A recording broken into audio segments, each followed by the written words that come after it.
My name is Mary Cane-Honeysett. I'm 74 years old.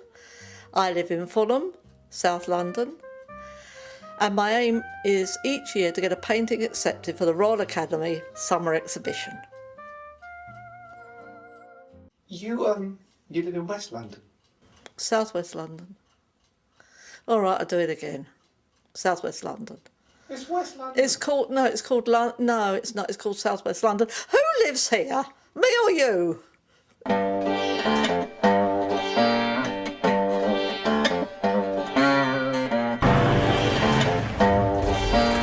My mum didn't want me to make a film about her, or her paintings.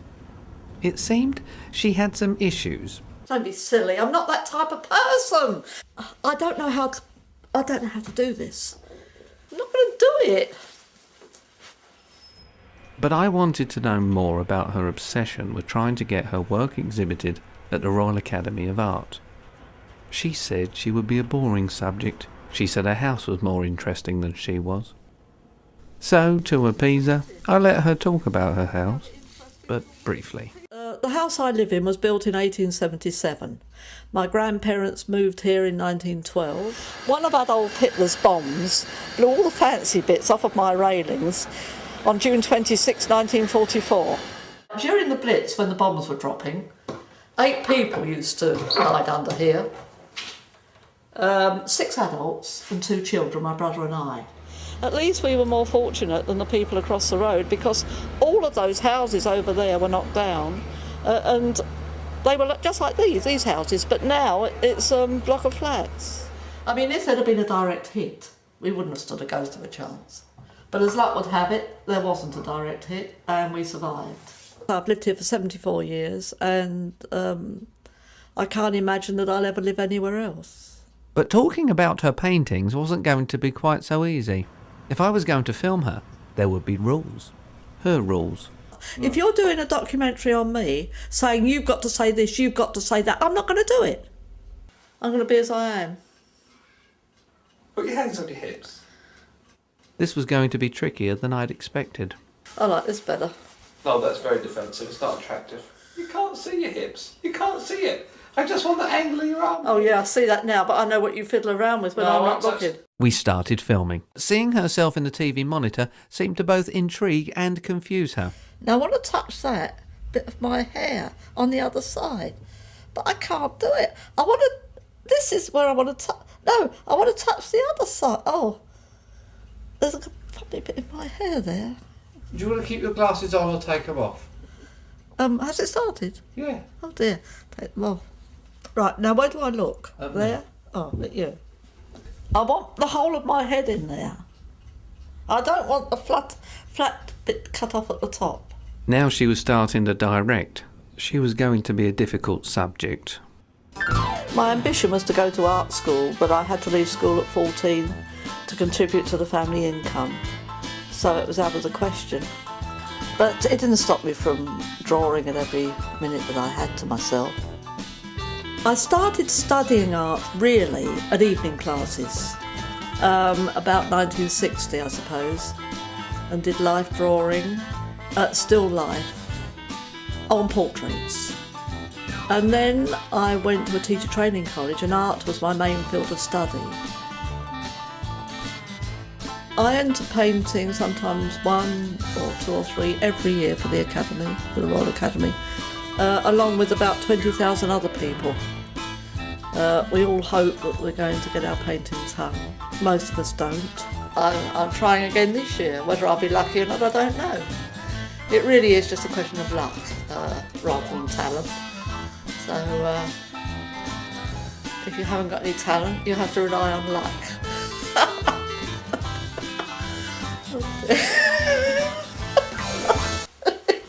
This is a smokehouse.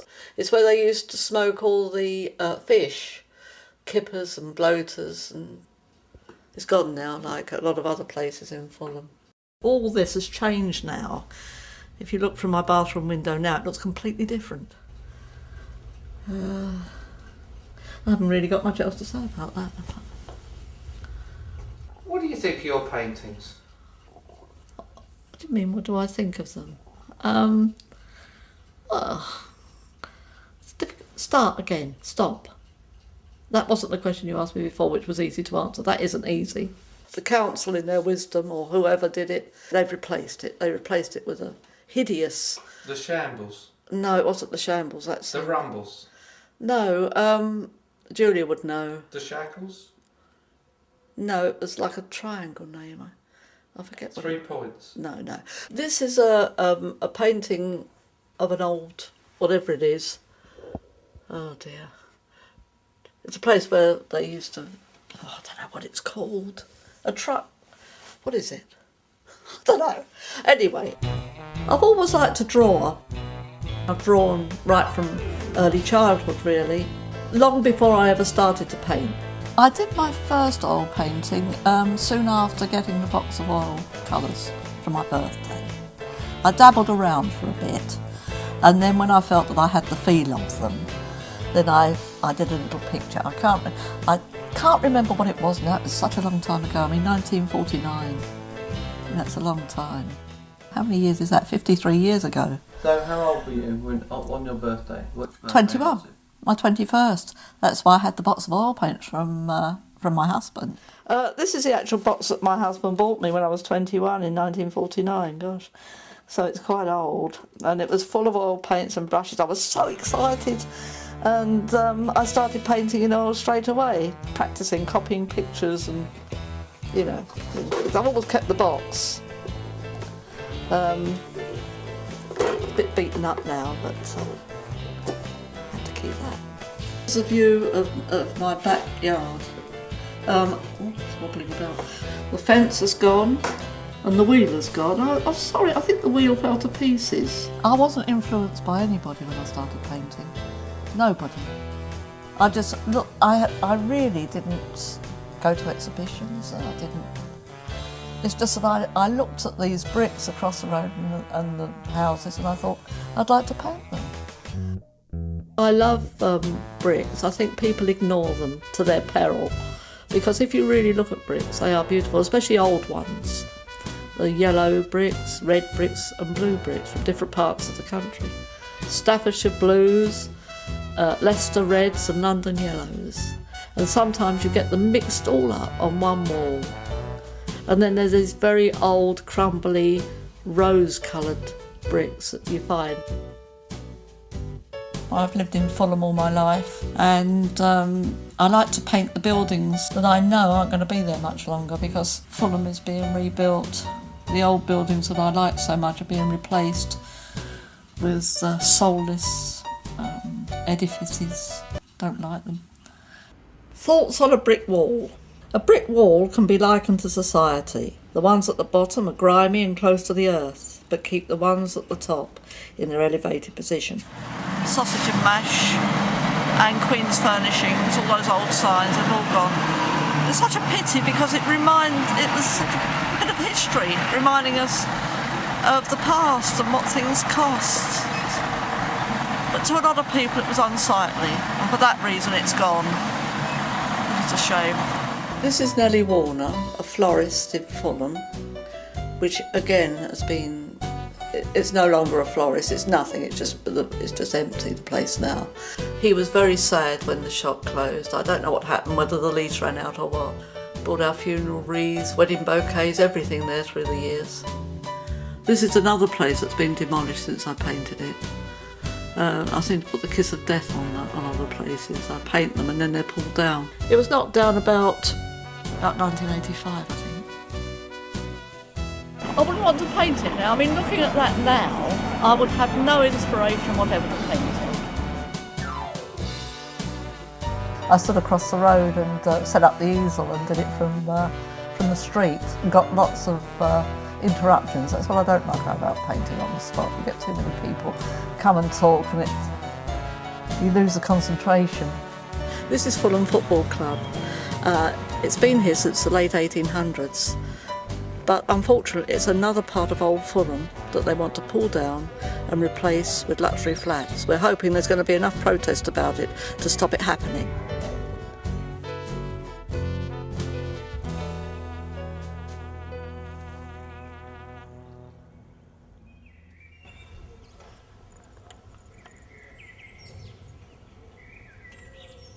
But why was the Royal Academy of Art such a big deal anyway?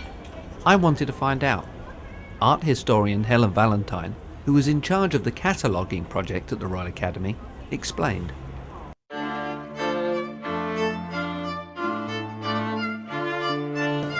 The Royal Academy held its first summer exhibition in 1769. It was a much smaller affair than today. There were only 136 works shown, but it steadily increased in popularity throughout the 18th century. The art establishment in the 18th century was a very open one and in some ways quite underdeveloped. So when the first public exhibitions happened from 1761 onwards, they were very much open to anybody to submit work. So when the Academy had its first exhibition in 1769, that was no different. Anybody could submit work, but the members of the Royal Academy had precedence and their work was shown, however many they wanted to show. In the 18th century, an American artist called Benjamin West managed to persuade George III to bestow royal patronage on the Royal Academy. There had been earlier academies, but none of these had survived, and I think that the success of the Royal Academy owed much to the fact that George III patronised it. My painting is called Stephen Long Antiques, and it's a painting, strangely enough, of an antique shop. Well, it's a shop that I've looked in all my life. I can't pass that shop without looking in there. It's just full of so many interesting things. That's really the main reason. And I like the pink colour at the top of the shop. That's another reason. And also the shape of the windows, the arch is on the window, all about it, everything about it really.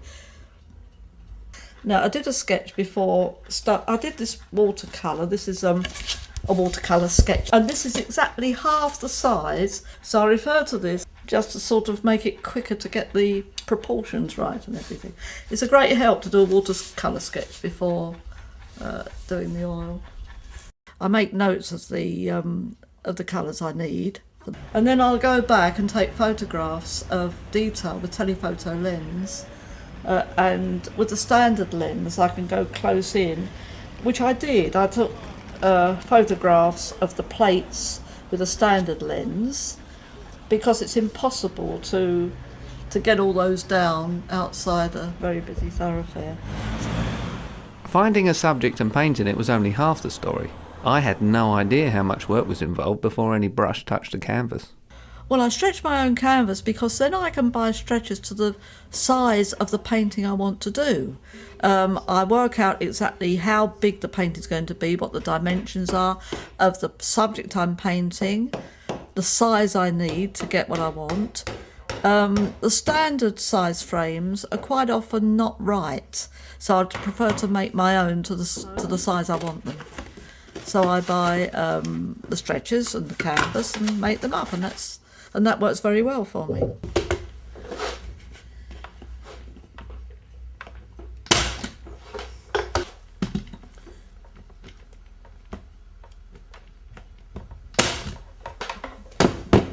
It's so stiff, that staple gun.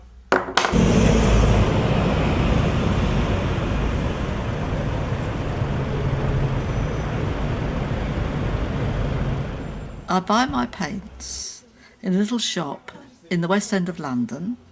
Not only paints, but canvas and stretchers there in the West End of London. So that's £7.20p altogether, thank you. Right. Before I start to paint, faced with a blank canvas, I make a grid, 4-inch grid, 3 or 4 inch, 2.5. So the windows start there and they come down. Now let's see how long they've got to be.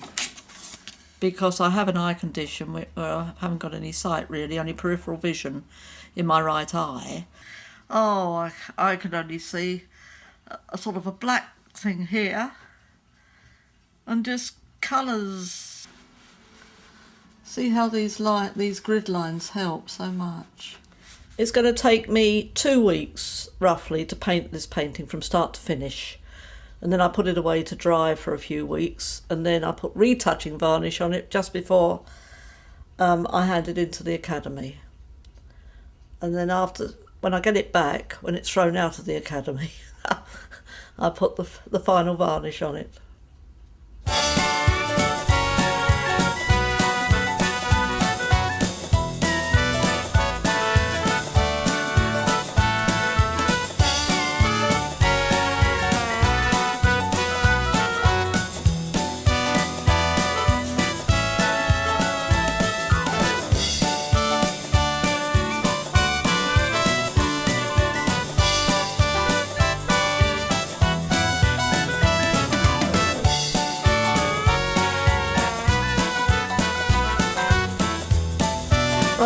red's done.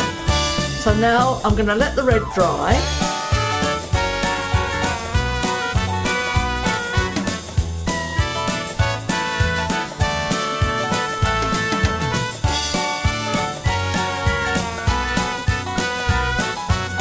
If you concentrate just there on fine, I can start painting the window. But if you'd like, I mean, I can't paint down red and then do the window because my, you know.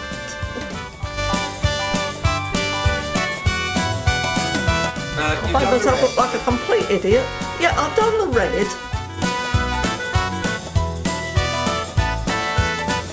When you do painting demonstrations, you don't get people saying, now I'm going to do this, now I'm going to do that. You look at the painter to see what they're doing.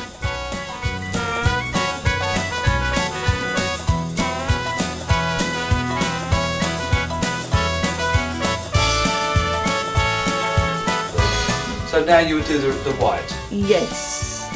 Yes.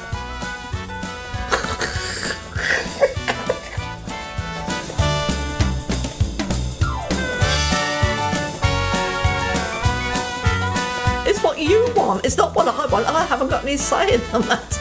It's what you want all the time.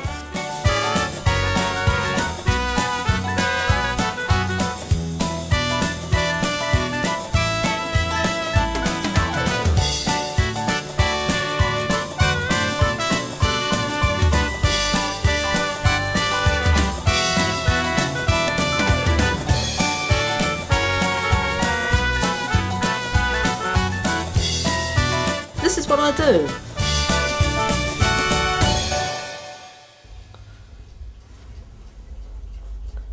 Yeah. Okay. Right, okay.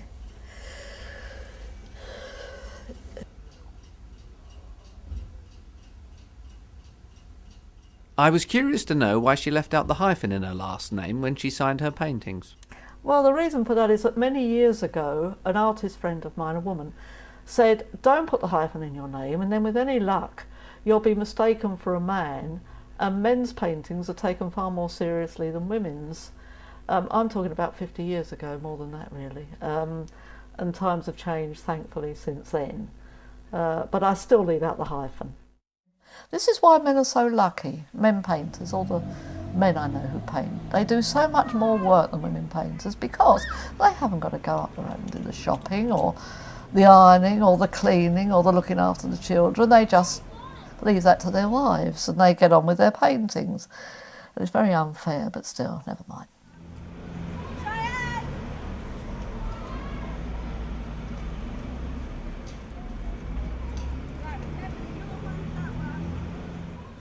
I think I talk a lot of drivel, but I'm not very articulate, am I? Really? Sir Joshua Reynolds was the first president of the Royal Academy. It was the appointment of Sir Joshua Reynolds that really gave prominence to the Royal Academy. He was a very successful portrait painter, and he also believed very strongly on elevating the status of artists in this country. He wrote and published his famous discourses on art, and this sort of set the Royal Academy on the art map of the world because these were read by many prominent artists, not only in England but also abroad. Many famous artists were members of the Royal Academy. One only has to think of Thomas Gainsborough, Turner, Constable, Lord Leighton, and perhaps if one thinks of a contemporary artist such as David Hockney, who is also a member. I began to realise how important the Royal Academy was to her. Her lack of any formal art training had given her an artistic inferiority complex. When people say my work is naive, it really irritates me because I don't consider myself a naive artist. Perhaps I am and I don't realise it, but I don't consider myself one. I know my paintings are very tight and very photographic. I always consider naive paintings are those where everything isn't quite as it should be. It's sort of... Anyway, I don't consider myself naive, that's the end of it. But so what if I am? Who cares? As long as I enjoy doing what I'm doing, that's all that matters. Let it be naive, I don't care. One of the rules of submission to the Royal Academy was that every picture must have a frame. Now it was a question of finding the best frame to show off the picture. This was the first framing I was going to use for the Stephen Long picture, this one.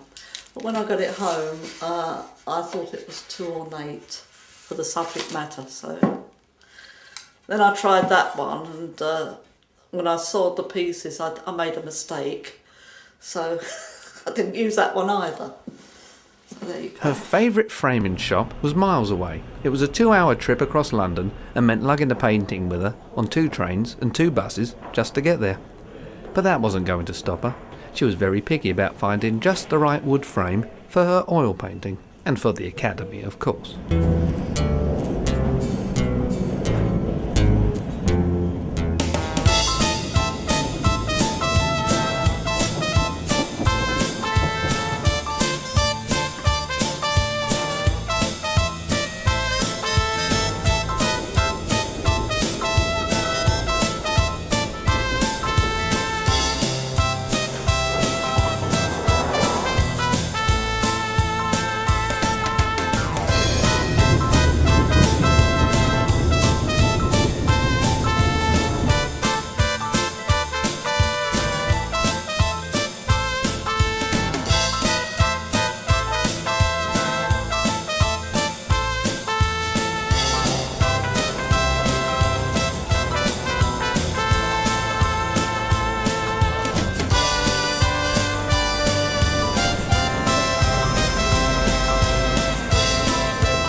Well, it's a bit of a long-winded process going all the way to North London, but I like doing that. That suits me better because there's such a choice of frames, such a choice of mouldings that it makes sense.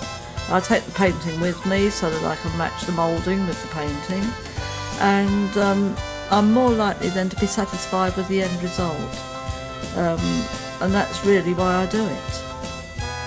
Well, I always like to make my own frames. Then I can choose, really, I know what it's going to look like when it's framed. Quite often, I mean, in the past I have had pictures framed, and when I've got them back, it doesn't look as I thought it was going to look. The colour's been wrong or something.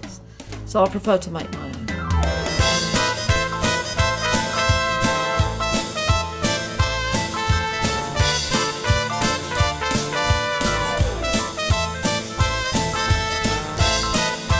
But what were Mum's real chances of getting accepted by the Royal Academy? One of Mum's painting heroes was Royal Academician Ken Howard.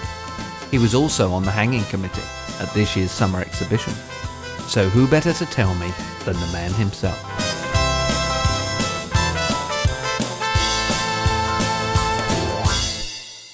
My name's Ken Howard, and I've been a member of the Academy now for 20 years. On the whole, you get elected to the Academy when you're around about 50, some people earlier, but round about.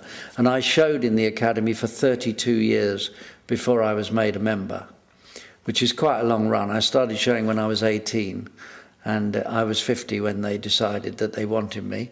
And so I became a member of the Academy at that time. The exhibition as a whole is made up of 1,300 works. Of those 1,300, there are 80 RAs that have got the right to have 6 pictures. They won't all send, but shall we say 60 have 5 pictures each, on average. Okay? That's 300 taken straight away. But you could say that you end up with probably 900 paintings by non-members hung. I had no idea Mum was into carpentry. Using a rusty old mitre saw wasn't going to stop her making her own frame. And having only one good eye was a minor hindrance. Well, to make a frame, of course, you need a mitre block. The only hard part about it, I think, is the actual sawing of the mitres, because I haven't got the strength that I used to have. I used to saw them in a couple of seconds, but now it takes me a longer time. The mitre block I'm using, I've had it for many years, and part of it has become worn, and that causes a slight discrepancy in the mitre. Right. So I need loads like, the Oh. mitre block I've got is rubbish. I need quick, punchy lines. Well, I wouldn't use it if it was rubbish, would I? That's ridiculous to say that. Wouldn't use it if it was rubbish. Framing was going well until she realised she didn't have any glue. Well, I hope I can find some glue after all that. Should be some here somewhere. Which means I've got to go out and get some more. I thought I had the brad all in here, but I haven't got it in here. I'll get the brad all when I make the holes at the side. I might come out and do that in a minute, I think. Oh, one of these days I'm going to tidy up this shed. One day I should tidy up the shed. I don't know when. Thankfully, the glue shop was closer than the framing store.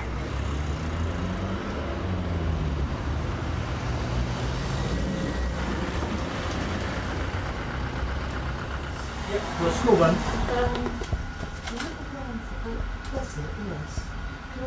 Were you going to use the washer? Oh, well, I screwed that into the canvas because the rebate isn't deep enough to do it the other way. Right. Screw it into the canvas. And then pass the screw through it? And then pass the screw. Yeah, that's what I do, yeah. That's it, yeah. But I use a washer because my husband always used a washer. Yeah. Oh, I don't know basically. no, what I usually do is nip them with a pair of pliers, just squeeze them in. Oh, do you? Save using the washer, but your ways probably need that. Yeah, that's fine, yeah. It's an easy way to do it, yeah. Okay, I'll take that for Okay. now. And then if I suddenly remember something, I'll come down here. Right, just get across the brush. I think that's about right. Would you like to check? We've got 1, 2, 3, 4. Yeah, that's it, exactly. Right, Okay, lovely. Okay, cheers. Thanks for allowing- I offered to help, but she insisted she knew exactly what she was doing. I've got to glue all four corners together and then tighten them up. See, that frame of equipment isn't as accurate as I'd like it to be, and there's going to be a bit of discrepancy. Making the frame was looking like more work than painting the picture that would go in it. If I had any sense, I'd have undone the knots first. But as I haven't got any sense, I didn't. Look at this. What an idiot. Oh, God. Along there. Along there. After 38 years of making picture frames, she was still refining her dear. technique. Well, that didn't work, so now I've got to stand together and hold these till the glue dries. So, what's the time now? 10 o'clock. Any luck, I'll be upstairs by 1.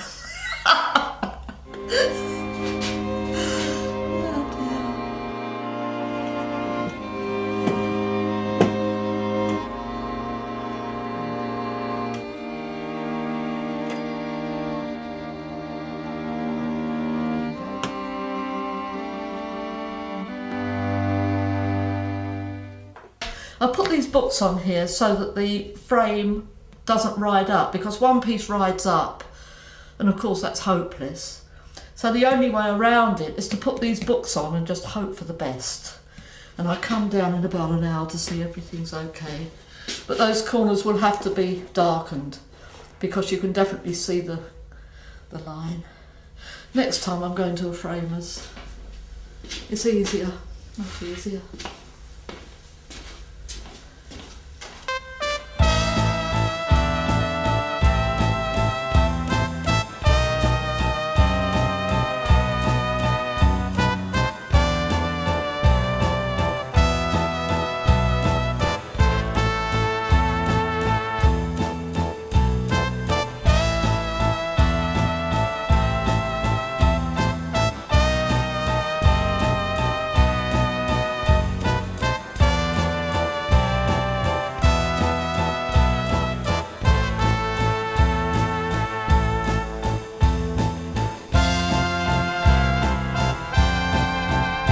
Now I'm going to put this retouching varnish on because it makes the colours look nice just before I put it in for an exhibition.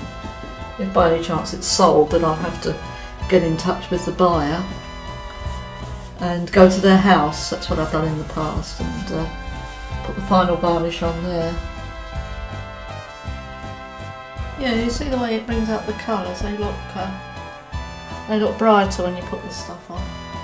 I went into Stephen Long's today to, as I said, I'd never been in there and I wanted to go in there. The poor old man in there is a bit grumpy. I think he thought I was up to no good.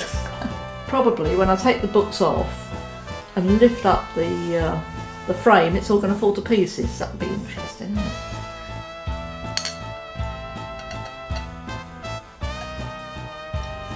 Definitely got to get something for these corners. They're stuck.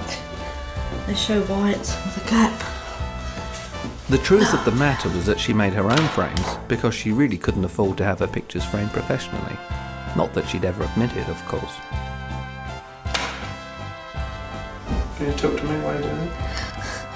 Well, could do, but I find it difficult to do it anyway and to talk at the same time.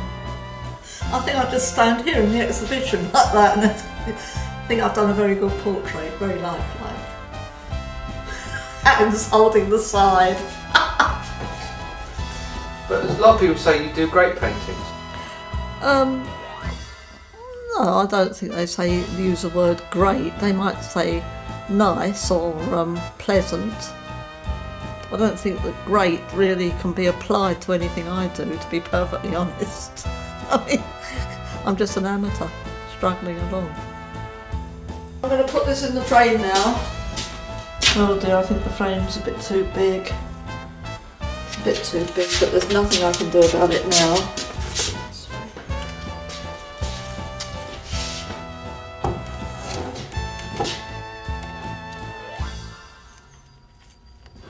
So what are you doing? Right, now I've made those holes. I'll take this out. And I'm going to screw the eyelet holes in first. Right, I'm sticking the brown paper on not only to neaten the back of it, but also to hide the fact that there's a gap between the canvas and the frame. There's a funny archaic thing where the presidents of other academies, like the Hibernian, which is the Irish Academy, the Scottish, which is the Scottish Academy, and the West of England, which is the West of England Academy, their president has the right to have a picture in the summer exhibition. So there's little bits like that. The painting was finished, varnished and framed. It was now time to take it to the Academy to be judged, alongside thousands of other works.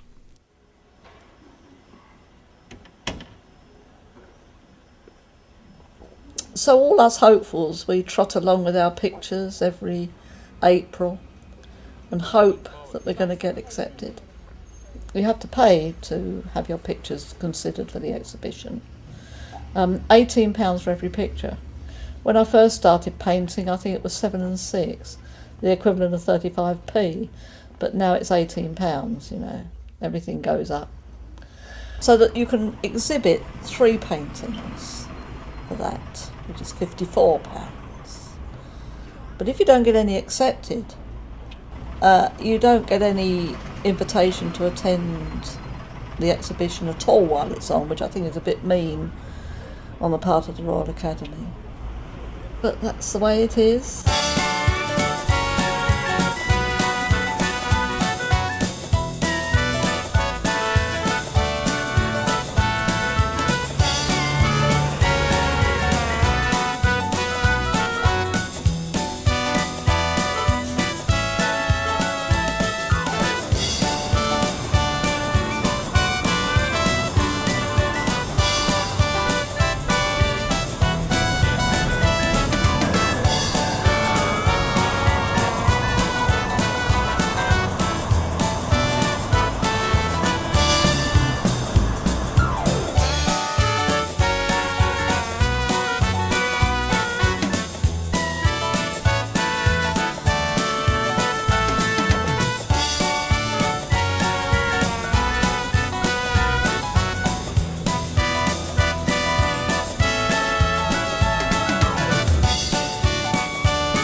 Getting accepted by the Royal Academy would mean her painting would hang on the very same walls where some of the greatest names in art history had exhibited in previous centuries.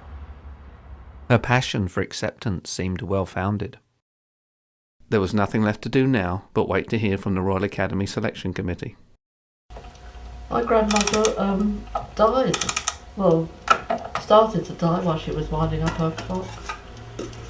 Had a stroke.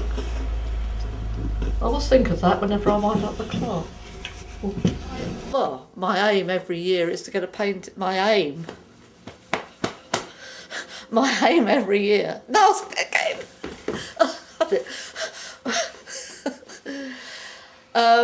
Prince Charles famously has exhibited watercolours at the summer exhibition. He did use a pseudonym though, but funnily enough the press did get hold of the true identity of the exhibitor.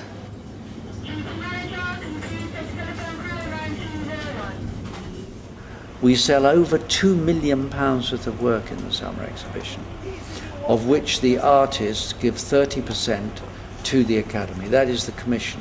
By comparison to Bond Street, that is very little. Bond Street commission is around about 50%. In the past, they used to get in the newspaper, the ones that got A's. You never get an A at the Academy now, ever, because the Academy is so varied. The selection committee, which is 12 people, now never get a unanimous vote. So there aren't any A's, really. This year there wasn't one A. Now of the D's, they then get put in the galleries before the hanging starts.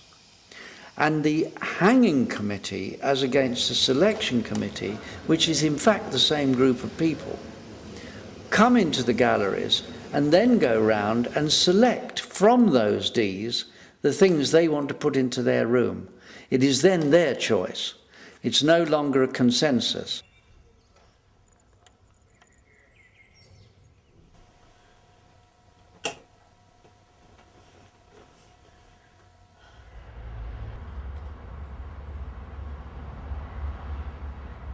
I must come along one day at this time of day with the lights like this, because these houses really are lovely. They're so old, at least 200 or 300 years I should think. And all these lovely ice cream colours that they painted them, blue and pink and green. This is my local pub. I had to do a painting of it because it's one of those pubs that haven't changed over the years. I mean, this has been like this, I should think, since the beginning of the 19th century. It might even be the end of the 18th. I've tried to find out the date, but the publicans don't even know themselves, so... This year, there are various points. There's first of all a designated room, which is designated to Anthony Green, who has been a member for some time, and he's been given a room where he has hung all his work in that one room, and his work is very autobiographical. So it's a room about the life of Anthony Green, if you like. My name's Anthony Green. I'm a Royal Academician, and I've been exhibiting at the Royal Academy, Burlington House in London since 1966. And my colleagues in their folly elected me an academician in 1971. And this year I'm showing a very large piece of sculpture called Resurrection. It's almost like a medieval float, and the name in a sense gives it away. And what I'm attempting to do by both intellectual and spiritual and artistic means is to get my entire family through the gates of paradise. And because this is England, we're going by train and we're leaving from Gospel Oak railway station. It's a kind of good nonconformist Reformation nudge that it's called Gospel Oak. Do you get it? It's a sort of, only an Englishman could think up a wheeze for going to paradise, like leaving from Gospel Oak station. It does exist. It's in North London, and I have lived there for 42 years. So it's personal narrative, and that consists of objet trouvé. It's got a clock that belonged to my granny, a chandelier that belonged to my grandfather. It's got dolls, which are portraits of my dead relatives, which are made out of the linen trousseau that my mother was given when she got married to my dad in 1933. So in a sense, it's a sculpture which is like sort of sociologically little history. And I suppose academies are quite good at big history, and nowadays we do little history, what the French charmingly called petite histoire. The fateful day had arrived. The postman would deliver the news. Would she be accepted or rejected? Nerves were on edge. The works can have one of three categories. They can either be accepted, which means every member of the selection committee is agreed that that picture should be in. Now the D's are ones that get, shall we say, 4 votes. 4 people say, yes, I think we should consider this. And that gets a D. Anything that doesn't get 4 votes gets an X. And that's out.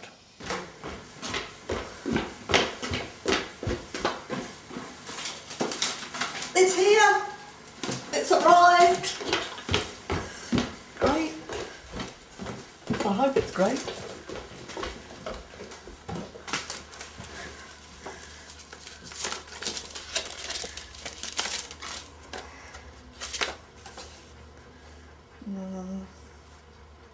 It's wrong.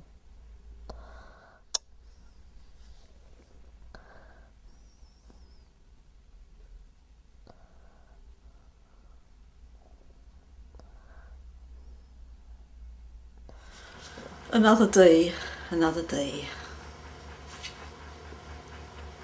I get so many D's, you know. It's very disappointing. I don't agree with their decision. They're the all-powerful, almighty ones, so we have to abide by what they think is right, whether or not we agree with it. I think it's a bit harsh saying D for doubtful because they have in fact been passed by the selection committee, and they're only doubtful because it doesn't fit in with the rest of the exhibition or whatever. It's a pity because people like to buy paintings that have been exhibited in the Academy, but also you can ask more money for it, and I could have done with the money. I mean, really, to be perfectly honest, I could have done with it, but there you go. I didn't get in.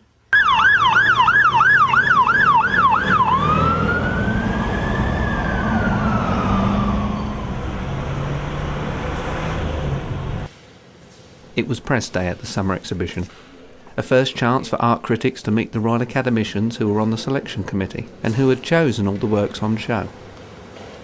Photographers and journalists from the London Times and various other prestigious newspapers listened, as Lord Norman Foster spoke about art, architecture and air travel. Well, you try getting in and out of Heathrow.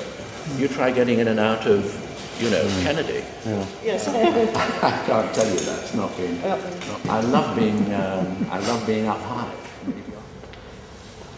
I live in a contemporary world with a sense of history that goes back 10,000 years, and I'm very aware of the fact that artists make large things occasionally. They try to make grand gestures. More often than not, we all fall flat on our faces and retire with egg-on-faced, if I can sort of split my metaphors. In Paris, I went to see Rodin's Gates of Hell, which are terrifying. Being a man of an optimistic nature, where I feel that, in a sense, on the whole, give us a chance, we'll probably survive, I surely am trying to wrestle with the gates of paradise, which is a different ball game to the gates of hell. Anybody who's looked through the gates of hell in Rodin's great sculpture in Paris would probably, in fact, not survive to tell the tale. Hopefully, when you actually creep through my gates of paradise, you will, in fact, find everlasting life, either in an artistic or a spiritual sense. Dare I say, are you coming for the ride? Big, beautiful, brash, and above all, daring, because I'm daring to fail. Yeah, this is another thing.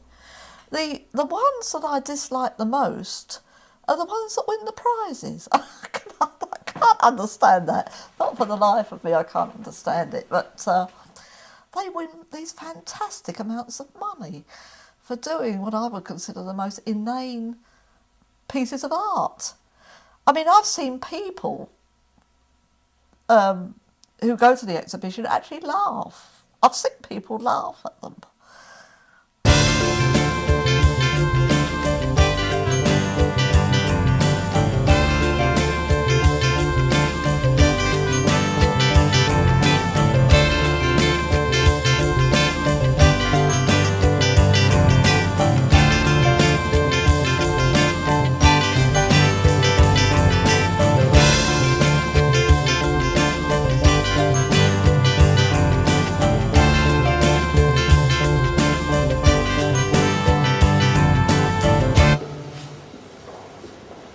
The small south room, which is the one I hung, is very, very popular with the public.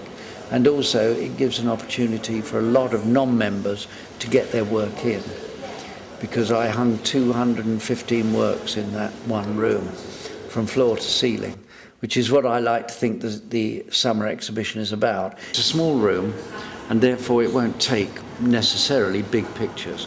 And it always was, and I'm sure it will be this year, the most popular room in the whole of the summer exhibition. There are still a lot of people that buy their annual picture at the summer exhibition. They love the idea that they bought their picture at the summer exhibition. And of course the paintings in this room are very affordable. I mean, very affordable. There's a very beautiful little picture down there that's, I think it's about £150 or something, which I mean, almost wouldn't pay for the frame. The room's full of little gems at affordable prices. And not only that, there are all paintings in here that speak to you very directly. You know, there's not a great ambiguity about them, or they're not, in inverted commas, difficult pictures. They're paintings that people can live with and enjoy, and every day will give them a bit of extra sort of revelation or satisfaction or whatever.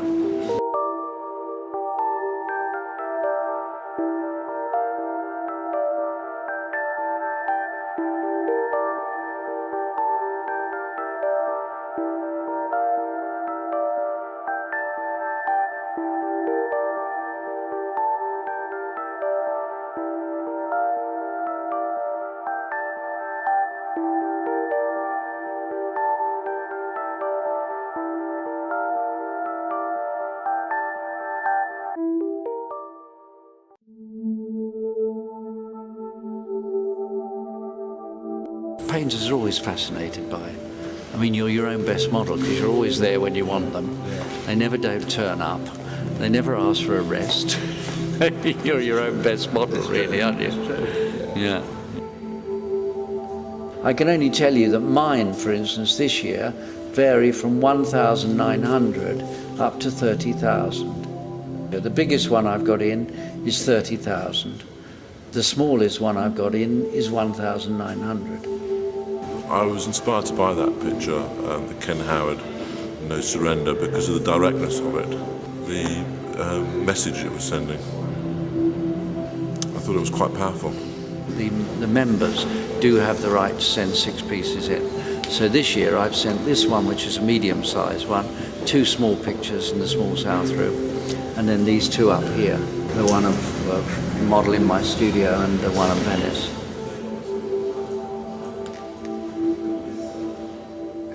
Does this gentleman here want a photograph?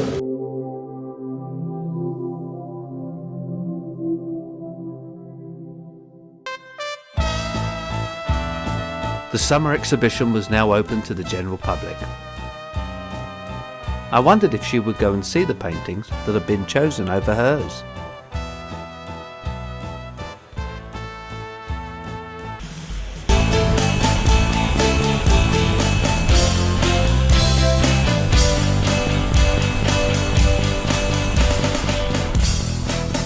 After seeing the works at the summer exhibition that had been accepted, Mum waited in line to take home what had been rejected.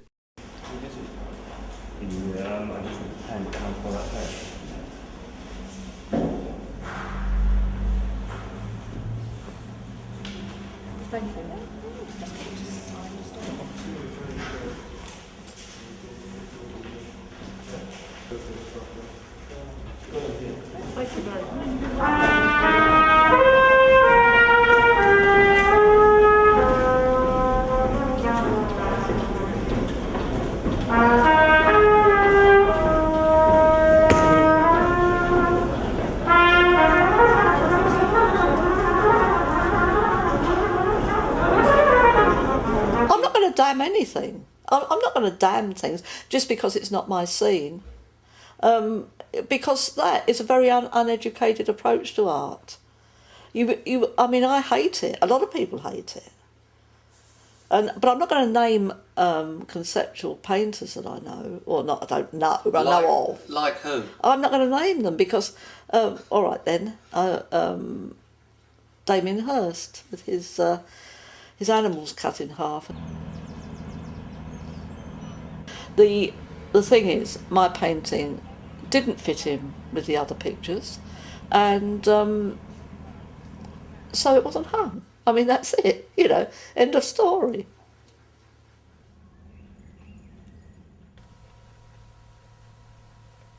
The press had reviewed the summer exhibition, and the reviews were fairly unanimous.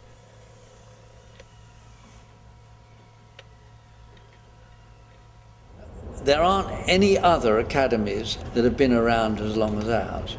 The reason why we are still around is we change. We're not cutting edge. An academy cannot be cutting edge. But the academy evolves and changes all the time. Got a little thing in the corner of your eye. I can never understand people who say they get bored, because there's so much you can do in life. If you're healthy enough to do it, and I'm lucky enough to be healthy enough to do it. But never bored, never lonely. Just enjoy myself all the time. That's it, really. I wondered. Maybe she was ready to hang up her paintbrushes.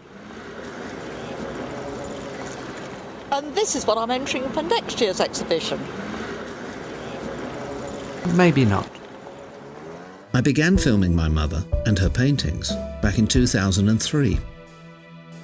I didn't know then that I'd spend the next 13 years filming her. Seeing her on camera for the first time, I no longer saw my mother. I saw her as her true self, a very talented artist.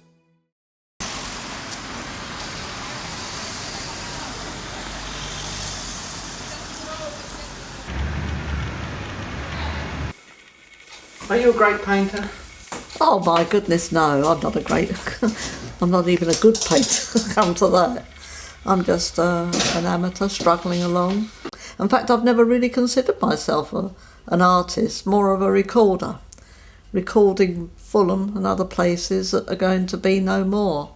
And I know a lot of people would say that my paintings are far too tight and far too photographic. But I like to depict buildings the way they really look, rather than just give an impression of them. My name is Mary Cane-Honeysett. I'm 74 years old. I'm an amateur artist and I live in Fulham, which is in West London. And that's it, really. That's all there is to say about me, How old are you now? I'm 82, 83 later on in the year. So you're 82 and a half. And a half, yes. How tall are you? 4'6". You used to be taller. Oh, I used to be 4'11" when I was a young woman, but I've shrunk since then due to osteoporosis. We were a typical English working class family growing up in the 1960s. My dad worked in a post office, while Mum stayed home and raised us. But when she could find the time, she would set up her easel and paint whatever she saw out of our windows. Us kids hated it. We would always complain about the smell of those oil paints. That didn't stop her. From her bedroom window, she painted us kids playing out in the street. There are the neighbours gossiping.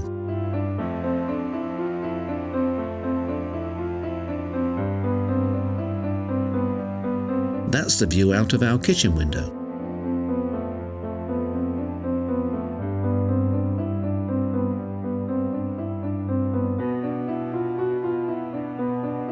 And that's the view out of our bathroom window.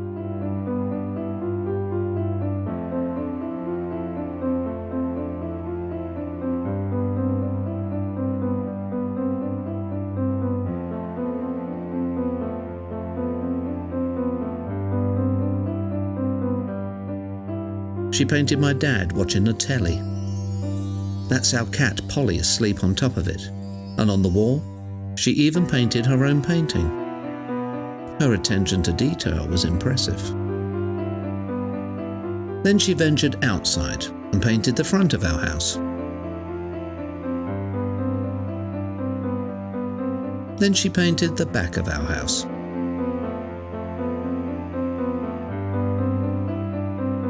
She even painted the view over our garden wall. That's the smokehouse where the local fishmongers smoked herring, which we call kippers.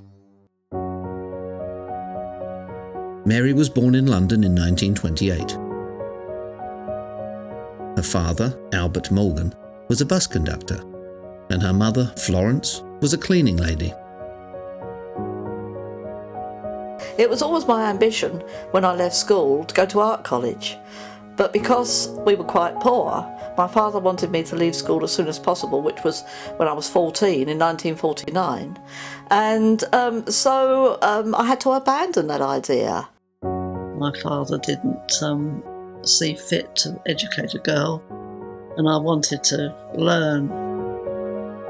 I went to evening classes to keep up the drawing practice and things like that, and I did a bit of watercolour, but I didn't start painting in oils until my boyfriend bought me a box of oil paints for my 21st birthday. But her lack of any formal art training did not stop her burning desire to put oil paint on canvas. She would teach herself to paint. I did a little picture. I can't remember what it was now. It was such a long time ago. 1949. But Mary had a steep learning curve, as she was visually impaired due to contracting toxoplasmosis as a child, and could only see clearly out of one eye. You do need two eyes to focus on an object to see it absolutely straight. I don't know why this is, if it's like it for everybody, but it's certainly like it for me. Because in the past, I've been so disappointed when I finish something and I look at it and it's all over to one side. So I draw the grid to save me that having to do it all over again. It's easier. I'm inspired to paint by old buildings, I suppose. When I see something falling down, I immediately have the urge to paint it for some reason. I don't know why. It's the quirk of my nature, I suppose. I don't like chocolate boxy things, I like really ramshackle buildings. I think there's a lot of beauty in places that are falling to pieces with their peeling paint and crumbling brickwork. Picturesque, I think they are. There used to be a lot of places like that in Fulham, but they're being replaced now by modern buildings. Some of them are okay, but others are not very attractive. But whatever they are, they're all new, so they don't hold any interest for me. I've no wish to paint them. I like to depict buildings the way they are rather than just give an impression of them. And I could go out with a camera and just take the pictures to record places in Fulham, but I like to put a bit of myself into these things. And you can do that in a painting. You can do your own interpretation of what you're looking at, which is always different for everybody. Everybody sees things in a different way. Looking back, she wasn't just an artist. She was an architectural historian for our changing neighbourhood. That was where our doctor had his surgery. There was the wicker and lamp store. That's my dad looking in the window. This was our local wood store, next to an old charity shop. This was an old building that had been demolished. Mary still wanted to paint it.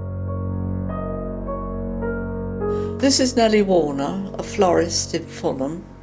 It's no longer a florist, it's nothing, it's just empty, the place now. I like this, I like the contrast between the top, which is all falling to pieces, and the flowers beneath, and the old man that's sitting there waiting for a customer. He was very sad when the shop closed. I don't know what happened, whether the lease ran out or what. Bought our funeral wreaths, wedding bouquets, everything there through the years. I'm never pleased with my painting. I always look at it afterwards and think, oh dear, I should have done this, or that's not so good, and all the rest of it.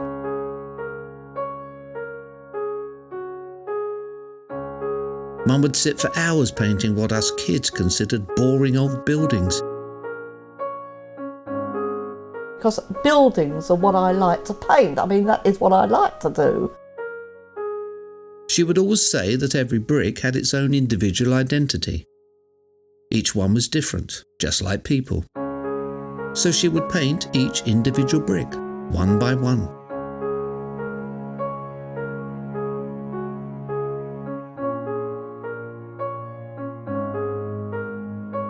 We just couldn't understand her fascination with bricks.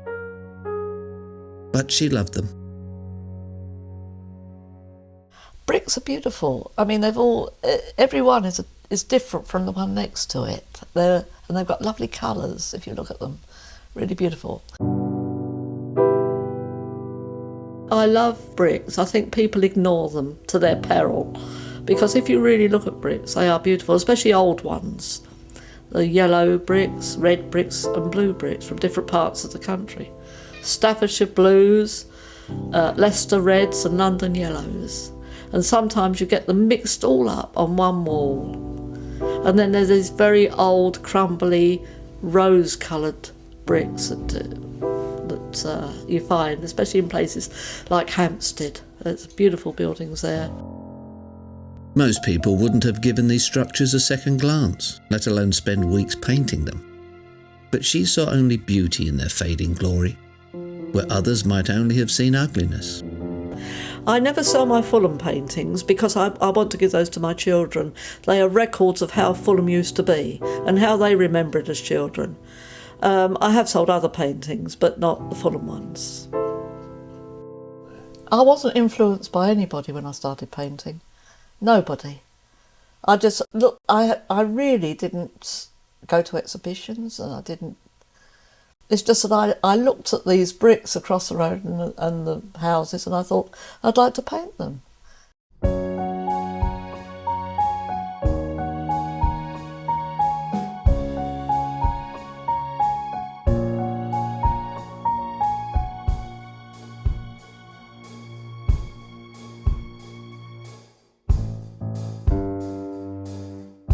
I'm just an amateur, struggling along.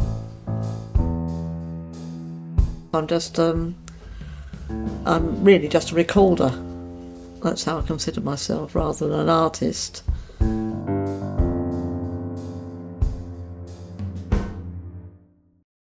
I grew up, I went into the post office as a counter clerk. When I had children, I became a teacher, then I went to college.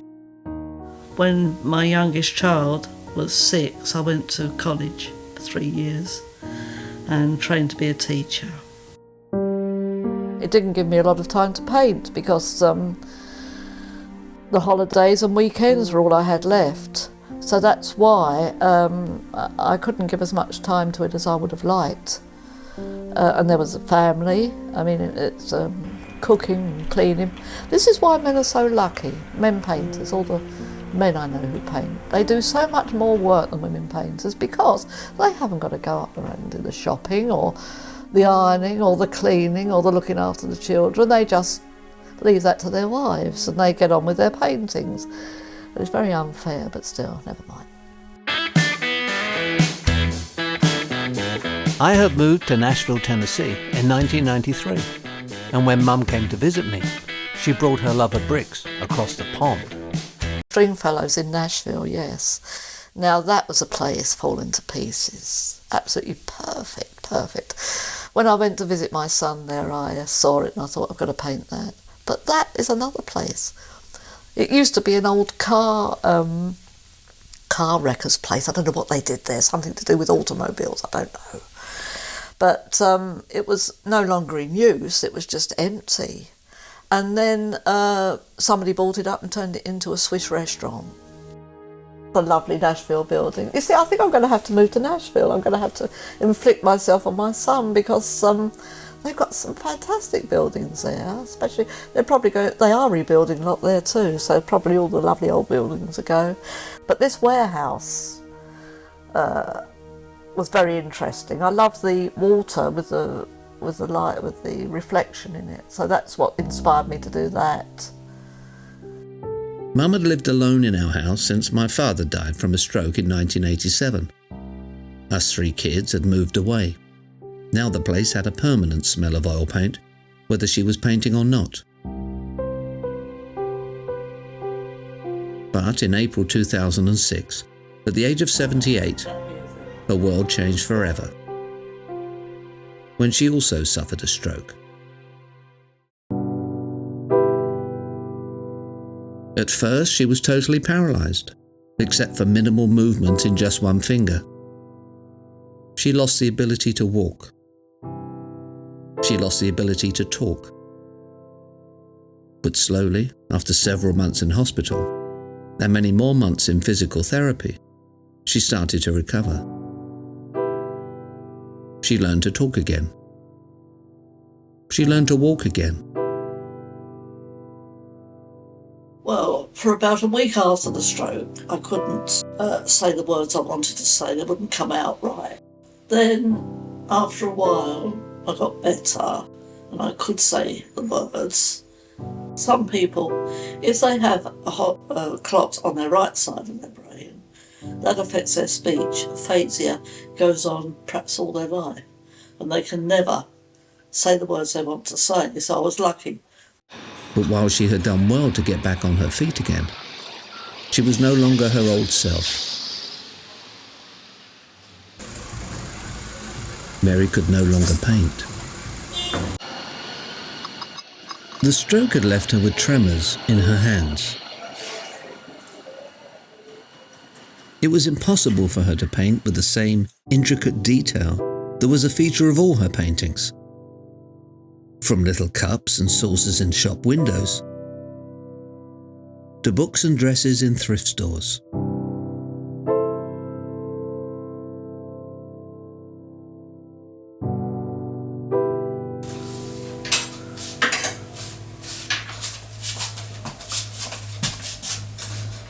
Just waiting for the toast.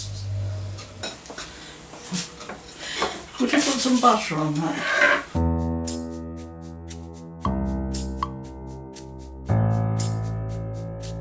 Life has changed, absolutely, because my hand shakes now, so I can't hold a brush, and I haven't got the ability to do what I used to do, because one thing I can't get out with a camera or go and sketch on the spot. I can't do those things, and I'm hoping I will be able to eventually, when I gradually get back. But at the moment, I'm better than I was. I can walk now and I can speak. But a stroke is a devastating thing for anybody to have. Well, there's nothing much you can do about a central tremor. You've got it or you haven't got it, and I've got it, which makes my hand very shaky. I can control it by holding to my body and like that, but you can't paint like that. You have to have a freedom of movement and dipping it in the paint, and that's where I would fall down trying to get the paint onto the canvas.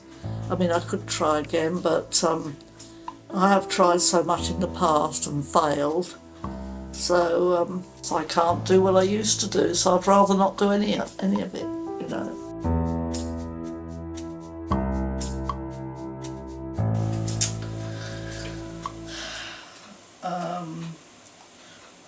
Between Cheltenham and Torquay, and it's certainly been a happy day so far for the home side because they are now 2-0 up. I've been left with a very, very weak right leg, and it stops me from walking properly. So I'm altogether not the woman I used to be. I mean, I used to dash everywhere, and now I walk at snail's pace, and I have to have support. I have to have a three-wheeler or a trolley, anything to get me along. I can't walk on my own. So that in itself is frustrating because I'm so completely different from what I used to be, so I'm a different person. All the bricks have to be in the right place and all that. And because I can't do that, I'd rather not do. I wouldn't like to do a wishy-washy watercolour, which people have suggested. Even if I could, I wouldn't want to do it because this is my style. And so for the time being, I can't do anything. But I'm hoping that I'll get over this time. They say it takes 5 years sometimes before you get back to normal. So I've got another 2 years to go, so I might get back. And then I'll start again. But in the meantime, I have to be content with just looking at the places I would like to paint and wishing I could. How much do you weigh? Because you seem to have put on a few pounds. I have, because I don't get the exercise that I should. Because I go out once a day up to the Waitrose and the shop I like groceries, and that's it. I mean, I used to walk and run everywhere at one point, and I was slim then. Yes. But now I just do this bit of exercise. The physio has given me some exercise to do, but obviously it's not enough because I have put on weight. I weigh 136 pounds now, which a woman of 4'6" shouldn't weigh. No. I think my ideal weight should be 7 stone.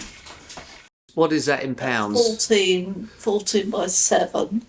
Is 98 pounds, I think. I think you're correct. Yeah.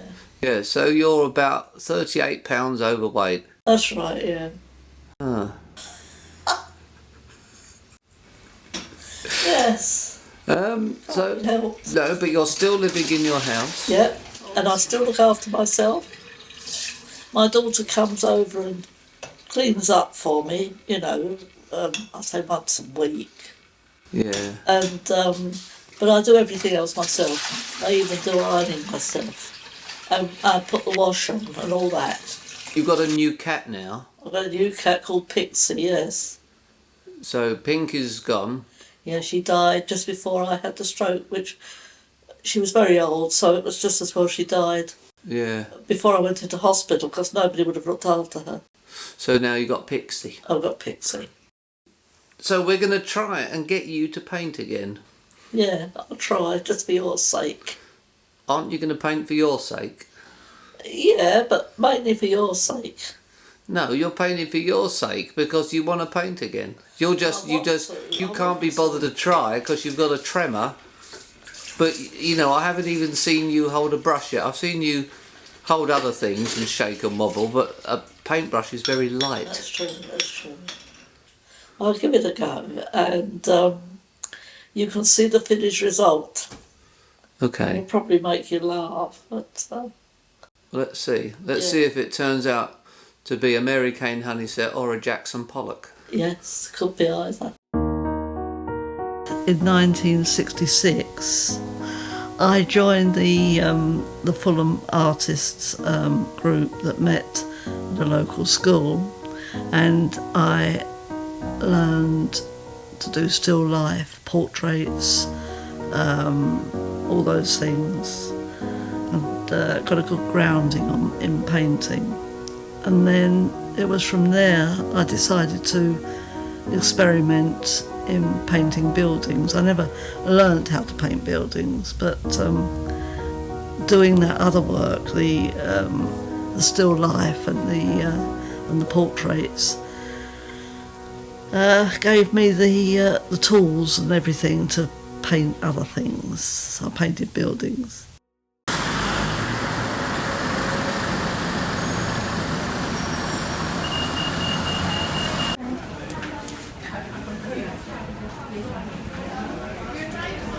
The doctor at the hospital, he said if you have an alcoholic drink and then try to paint, you have much more control because it stops the tremor.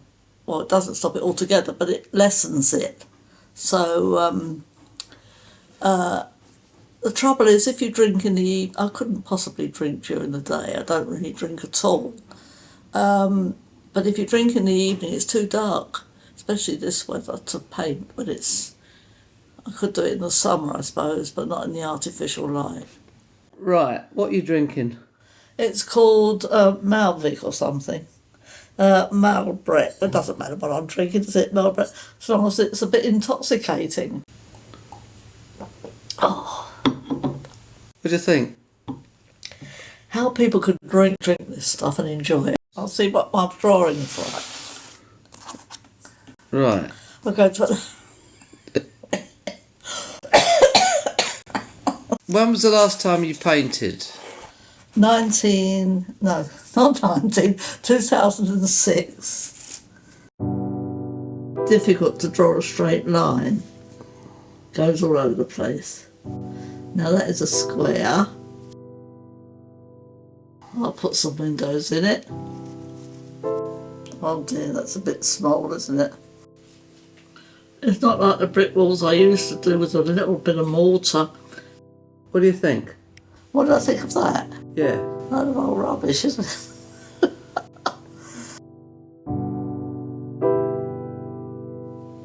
I don't think it makes much difference having a drink. I can't do it, so I don't try. But I must try. I must be more positive, not so defeatist. I had to encourage her to try and paint again, but she was in no hurry to try. This is all I do, this rubbish. You know, I just do rubbishy little drawings that are of nothing. And I don't get any better, so I've given up. I mean, I did that just for you to do today, but normally I don't waste time on these things.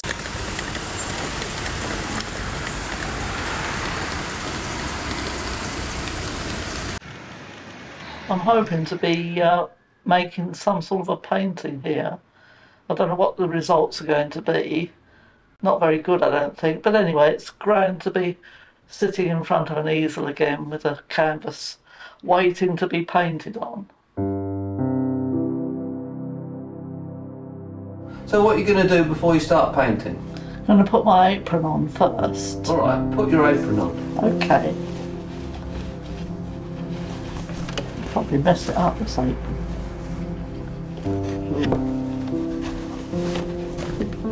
Nice apron, that is. Very nice. Hope I don't cover it in paint. I don't think you could tell on that apron. That's why I chose it. God, I can't do this thing up just a tick. I'm not very good with my hands, as you know. Does it have to be done up tight? Well, it has to be done up in a bow because it'll come undone again. Right. Right. Put my apron on. Right. So now what are you going to do? I'm going to touch my hair to see if it's not all over the place, which it is, but I can't help it. I think it looks pretty good. Right, okay. So now what are you going to do? Now I'm going to start painting. First I'm going to put colours on the palette. What are you going to paint? I'm going to paint this bowl of fruit for its sins, yeah. Okay, this bowl of fruit here. Yeah. Okay. All right then, so have you arranged it? I've arranged it, yes, under a sort of a fashion.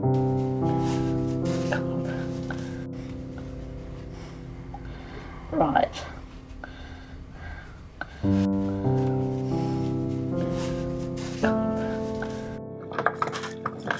I'll start with the greens. I've got some of the colours out here that I'm going to use. The old favourites. Sap green, which I used to use a lot. Cadmium yellow. There's a green gold, which comes in handy. And brown ochre. And burnt umber. I don't know that I use burnt umber, but anyway, I've got it out, just in case.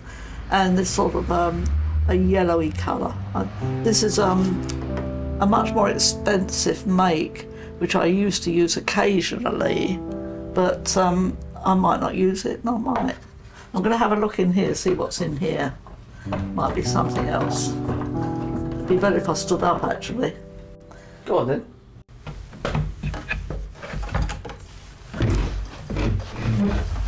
Right, what have I got?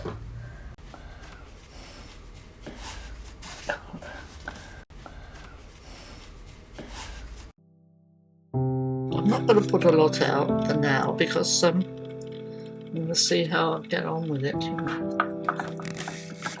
What is that to the edge? Can't open this tube, it's so stiff. It's impossible. Do you think you could do it for me, Tony? Yeah, I'll do it. Thanks. Alright, hang on a sec. I don't know if you can actually, it's so crusted in. When was the last time it was open? Oh, 2005, I suppose. I mean, you haven't even wanted to paint, have you? Because I knew I couldn't. That's why. Or I might do something completely different from bricks. Once I get used to the feel of paint and everything, I might decide to change direction.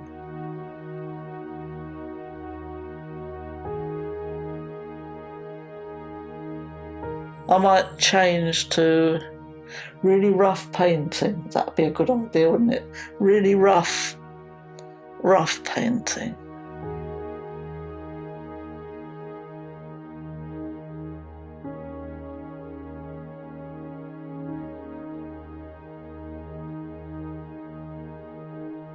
It's not as enjoyable as painting bricks, I'll tell you that. I love painting bricks.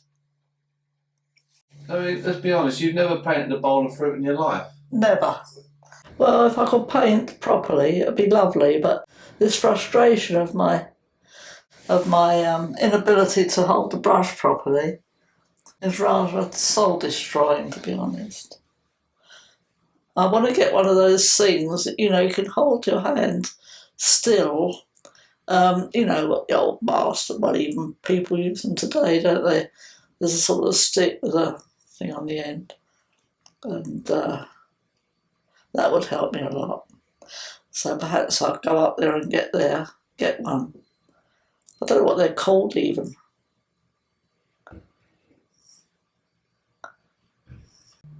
I mean, that is supposed to be an apple, and it looks like a piece of rotten old fruit that's stuck in the bowl.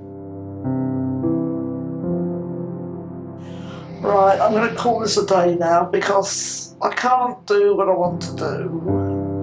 So I'm going to wipe it all off.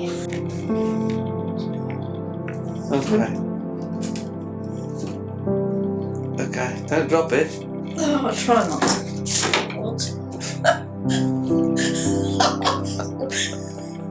Piece of art's fallen on the little one. Okay. Oh.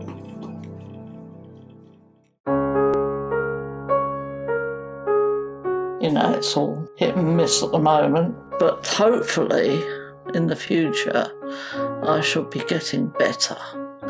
I feel confident that I will. We set off to find this mysterious thing called a mole. I felt a sense of determination this time.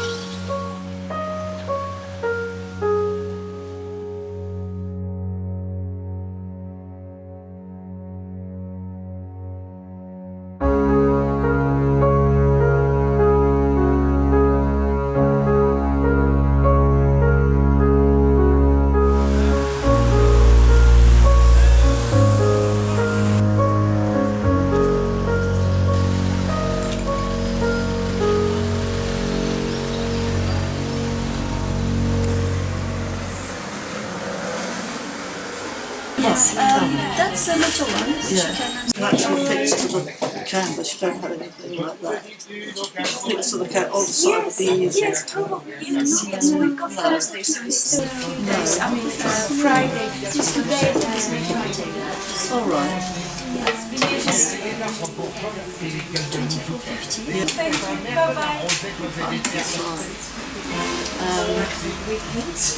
think that's more useful, the one that unscrews.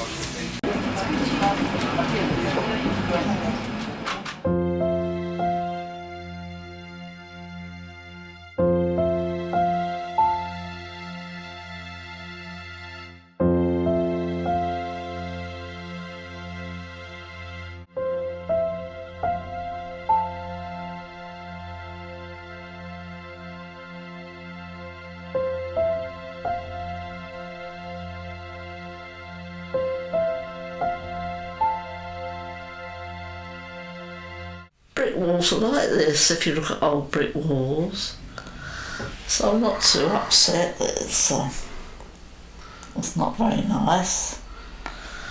This is only a practice, don't forget.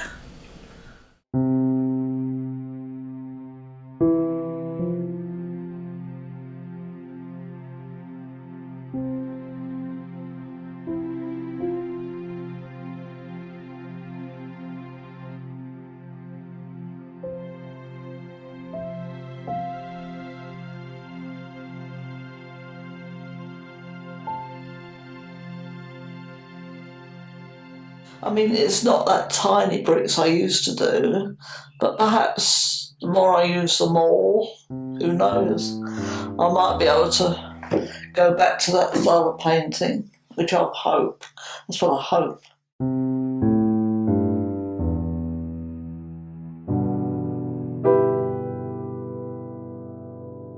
It's just a matter of time. I've got to use this more to the best of its ability. And I fear I'm not doing that at the moment. I think I'm not. I've still got the shakes.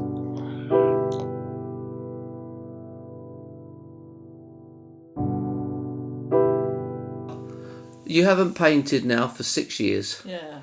How do you feel about not being able to paint? What is your general... Frustration, really, that's the main thing. Because I know I can't do it as good as I used to do it. I mean, I used to do it very accurately, and that's how I like to paint. However fashionable or unfashionable it is, it doesn't matter. That's how I like to paint. And because I can't do it the way I used to do it, I'd rather not try. I'd rather not do it and produce a trashy child's drawing instead of a proper painting. So I'd rather sort of bow out gracefully from the art scene. The stroke had also affected Mary's balance. Her recovery had seemed to be going well, but a couple of bad falls had taken away a lot of her confidence. It had made her increasingly nervous about moving around both outside and inside her home.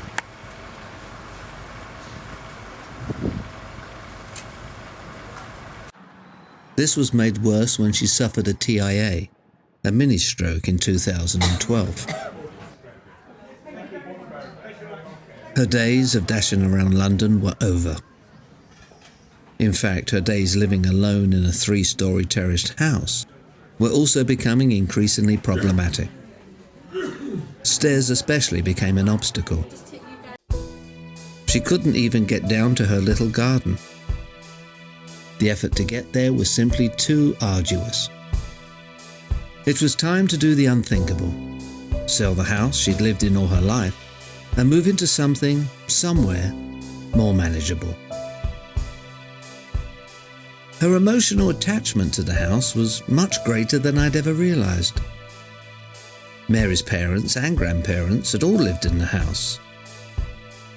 The place was as much a part of the family as I was.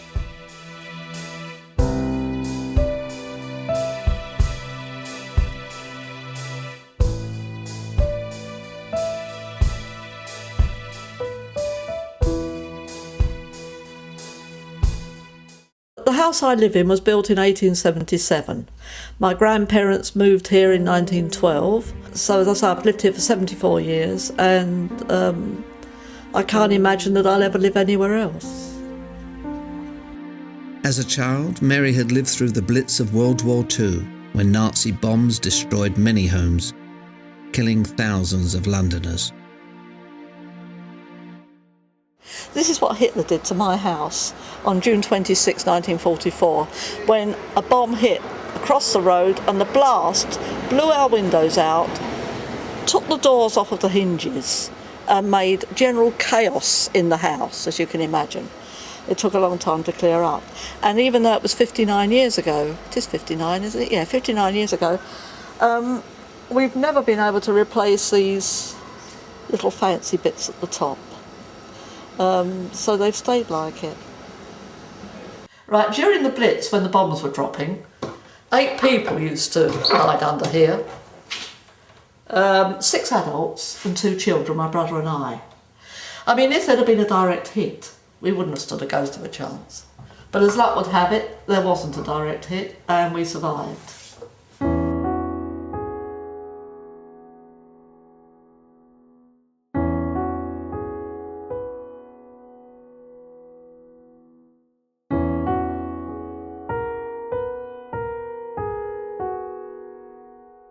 You're not willing to adapt?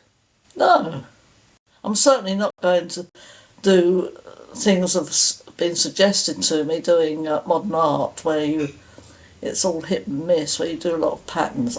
Doesn't appeal to me at all. I mean, it's lovely if you can do it properly and produce a work of art, but I don't, that isn't my scene, you know. I don't go along with it, so I don't bother.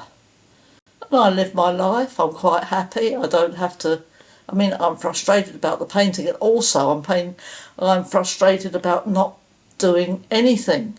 Not only painting, but I can't knit, sew, do DIY, any of the things I used to do, I can't do. And I find that very frustrating. It was finally time to admit that she simply couldn't handle living alone in her home any longer.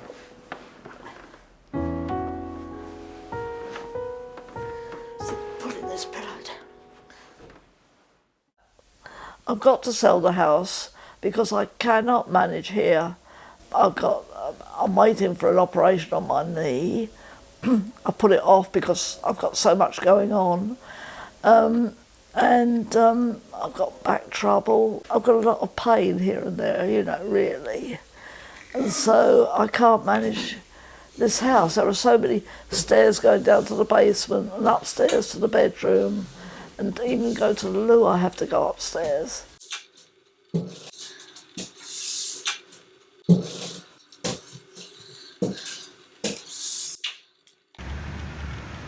She didn't want to move. She loved her house.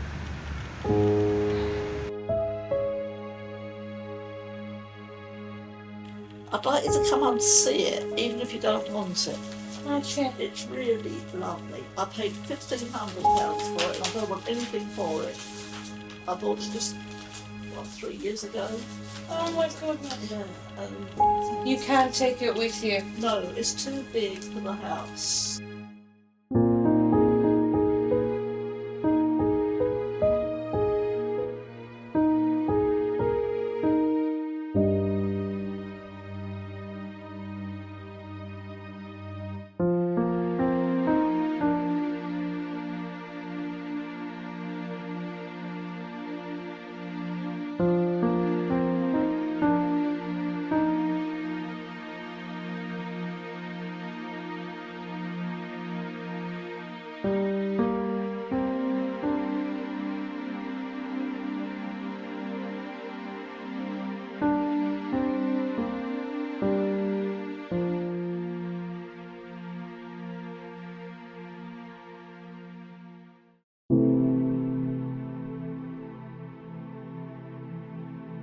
I'm very sad to be leaving this house. I've lived in it for so many years, you know.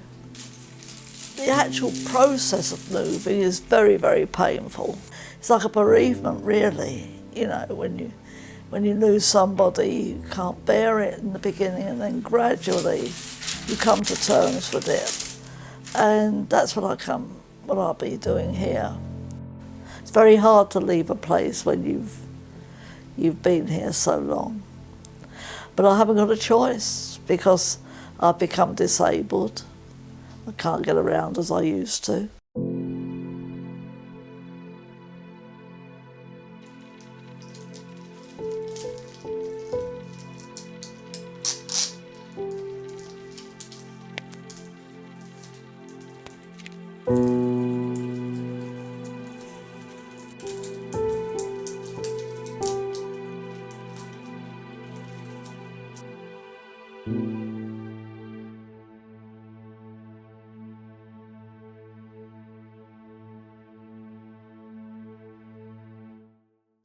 The neighbours came to say their goodbyes. It's not as good as yours. That's nice. We have our tea party on a Wednesday afternoon. Yes, I should miss those tea parties. Well, they'll have to bring you over. No, but shoe shops. We had about 3 shoe shops. Oh, we Mary. had dozens of shoe shops. Yeah, lovely, proper shoe shops. not Dulces. the rubbish. Dulces. I've got to pay them. And I haven't. Yes. I'll have to come over. Yeah.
I'll give you a hand.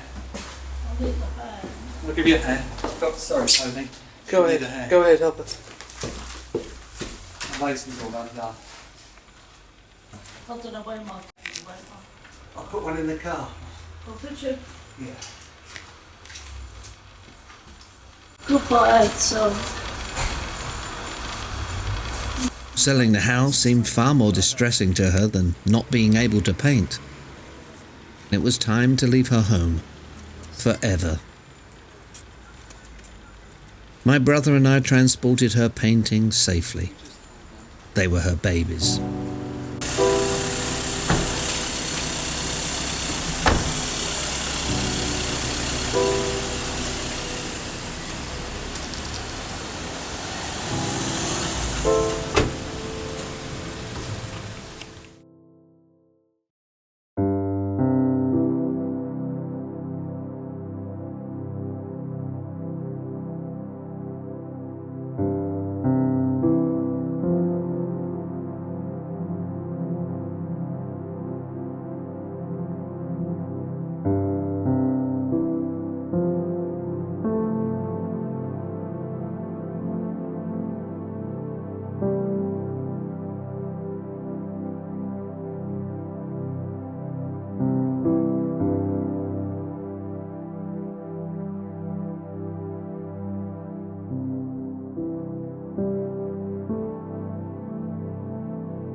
Oh, great. Thank you very much. That's great.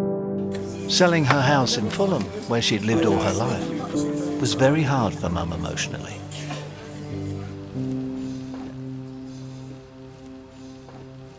But fortunately, she could now live much closer to my brother. And that meant more days out.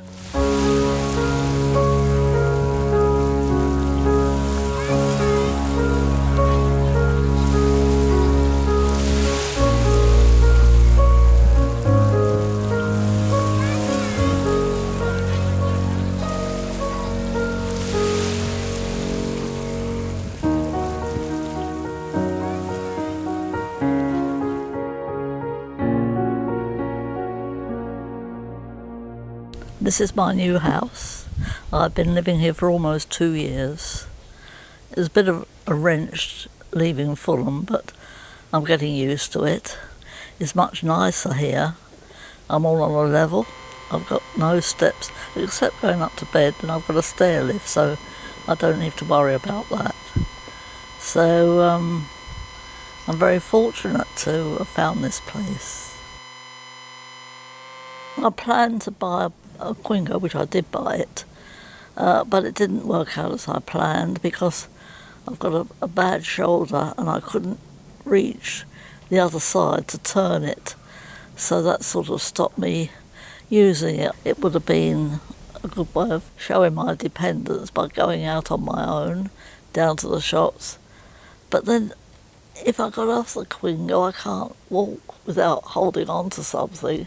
So it wouldn't have worked from that angle. I mean, you can't have everything you want. And I thought it would solve something, but it didn't solve anything for me. It's a shame. Her paintings adorned the walls in every room of her new home.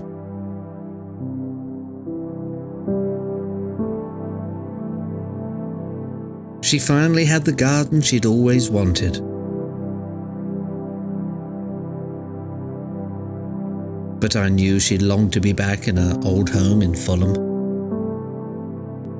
If I hadn't have developed all these medical problems, I needn't have left.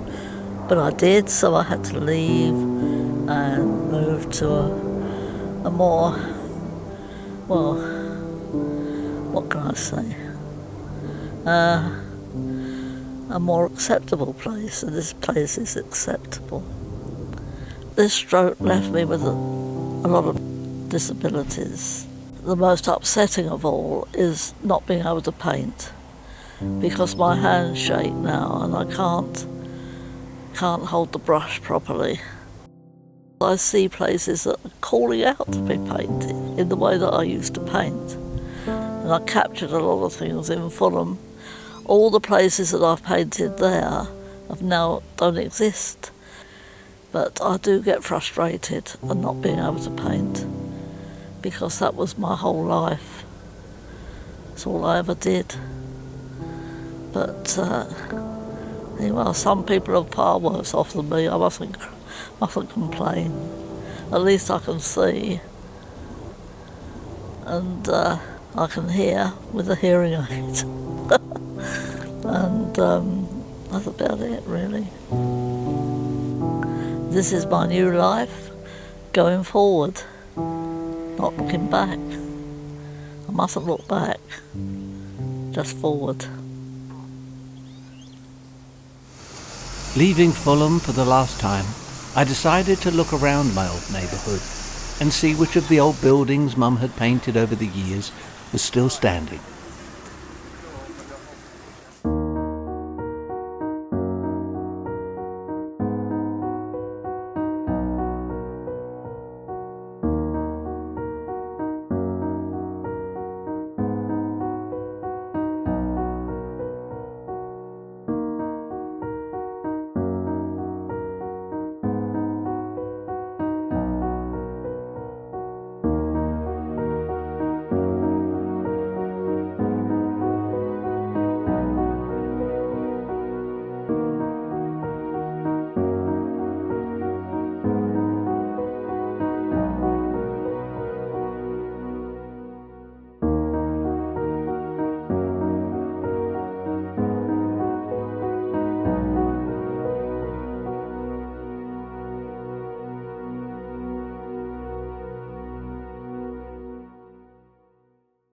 Mary never did paint again.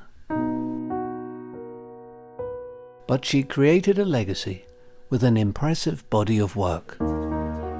She was most proud of one thing: getting her paintings accepted into the Royal Academy of Art. I was proud of her too, just for being the woman she was, and that her last painting to hang in the Royal Academy galleries wasn't a brick building at all. It was a portrait of me.